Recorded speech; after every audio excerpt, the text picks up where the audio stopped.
morning, White Sox fans. This is your Sox Machine White Sox wake-up call for Friday, May the 26th, 2023. Happy National Paper Airplane Day. I'm Bennett Carroll. In the first of a four-game series, the White Sox fell 7-2 to the Detroit Tigers.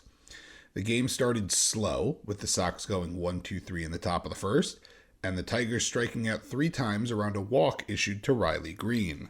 In the second, more of the same from the Sox as they went 1-2-3, but for the Tigers, Matt Vierling led off with a single, and Akil Baddoo followed with a single of his own, putting 2 on for Miguel Cabrera. You heard the final score.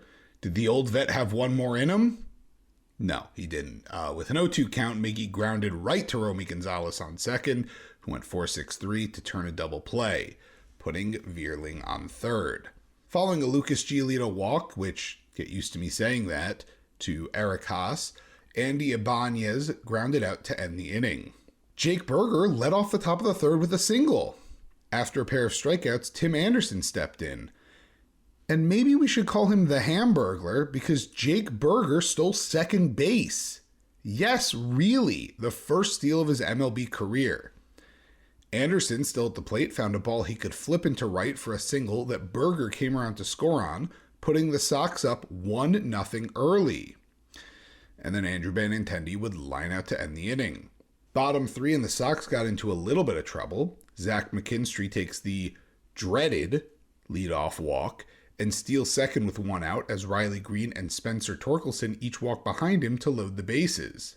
Matt Vierling has a chance now with 1 out and the bases loaded to break this game open, and he loops one right to Romy Gonzalez behind second, who flips the ball to Tim Anderson on the base for an easy double play to escape the inning. Top 4 and the Sox go quietly 1-2-3. Bottom 4 and Akil Baddoo leads off and immediately ties the game with a home run to right. After a Miguel Cabrera walk, Eric Haas doubles to left, putting 2 runners in scoring position for Andy Ibanez. Ibanez would ground out, not bringing anyone around, but a Zach McKinstry walk would load the bases for Javi Baez. Baez found a slider he liked and put it into center field to drive in both and make it 3-1 Detroit. After Riley Green struck out looking, Spencer Torkelson flipped the ball into the gap in short left center to drive in McKinstry and make it 4-1 Tigers. And that was it for Giolito. His final line, 3 2/3 innings, 6 hits and 4 runs on 7 walks and 4 strikeouts. His ERA on the year now sits at 3.98. Gregory Santos came in and got Matt Vierling to ground out to end the inning. Top 5, and maybe there's a little fight left in this team yet. Gavin Sheets leads off and on a full count hits an absolute laser over the fence and right to make it a 4-2 game. The Sox then capitalize on that momentum by striking out 3 consecutive times to end the inning. But here's a fun stat, though. That was the first 3 of a streak of 7 straight batters between both teams that struck out, as the Tigers struck out in order in the bottom of the 5th, and Tim Anderson struck out to start the 6th. In fact, if you peek forward a little bit, an Andrew Benintendi flyout kept the run from reaching double digits, as Luis Robert would strike out to end the 6th, and Garrett Crochet got Andy Ibanez to strike out to start the bottom of the 6th. Zach McKinstry was hit by a pitch with 1 out, and a Javi Baez ground out moved him to second for Riley Green. Green swung on an 0-1 pitch and lined it right up the middle to drive in McKinstry and make it 5-2. After a pair of walks to load the bases, Crochet got Zach Short to ground out to, get this, short to end the inning. Top 7, and you guessed it, 1-2-3 inning from the White Sox. Hope you're ready to hear about the Tigers because that's about the only hitting action we have left tonight. Bottom 7, and Miguel Cabrera takes the dreaded leadoff walk before being pulled for a pinch runner. After a pair of strikeouts, Garrett Crochet walked Zach McKinstry and was pulled for Aaron Bummer, who got Javi Baez to ground out to end the inning. Top 8, and you guessed it, 1-2-3 inning from the White Sox. Bottom 8, and Riley Green leads off with a single. Spencer Torkelson followed with one of his own. A Matt Vierling groundout moved both runners into scoring position, and they call it scoring position for a reason, as Zach Short singled to center to score them both and make it 7-2 Detroit. Bummer then got a pair of flyouts to end the inning. All right, top 9. The Sox have not had a runner on base since Gavin Sheets hit a home run in the top of the 5th. Well, Tim Anderson led off with a strikeout, but hey, Andrew Benintendi singled. Is this the start of the rally? Well, I mean, you heard the score at the start of the wake-up call. You know it's not. Luis Robert grounded into a double play to end the game. Final score again, 7-2 Tigers.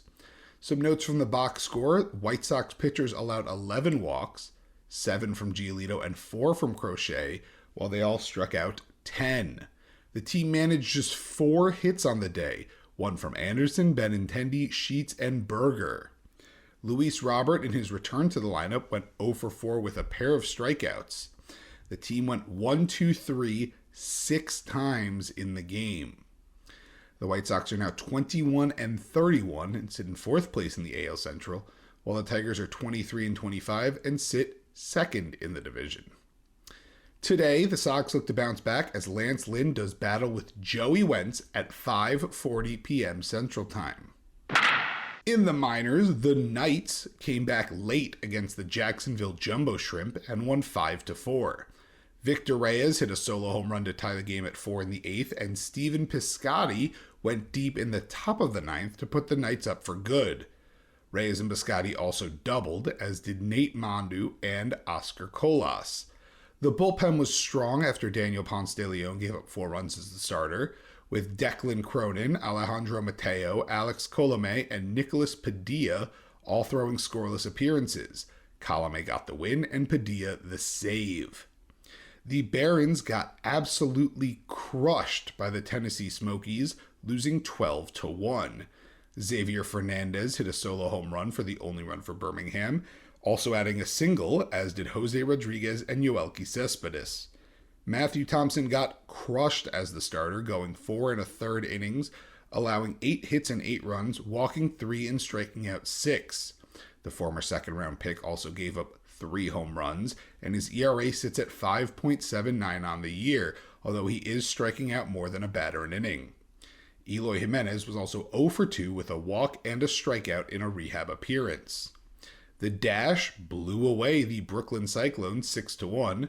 Terrell Tatum doubled and tripled while also taking a pair of walks and scoring 3 times. Wes Kath doubled and had 3 hits, as did Sean Goosenberg.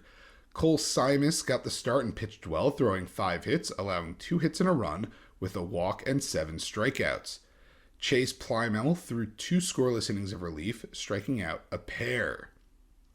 The Cannonballers fell 4-3 to the Augusta Green Jackets. Bryce Willits hit a solo home run, and Tim Elko doubled and had a 2-hit day, as did Jacob Burke. Connor McCullough had a solid but tough start, throwing 5 innings, allowing 3 hits and 3 runs, walking 1 and striking out 5. His ERA is 2.17 this year. That will do it for this White Sox wake-up call. Subscribe to the Sox Machine podcast wherever you listen to podcasts. Also subscribe to our YouTube channel at youtube.com/SoxMachine.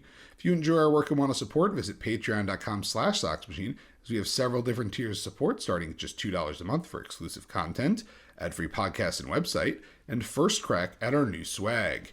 Enjoy your Friday, and go White Sox!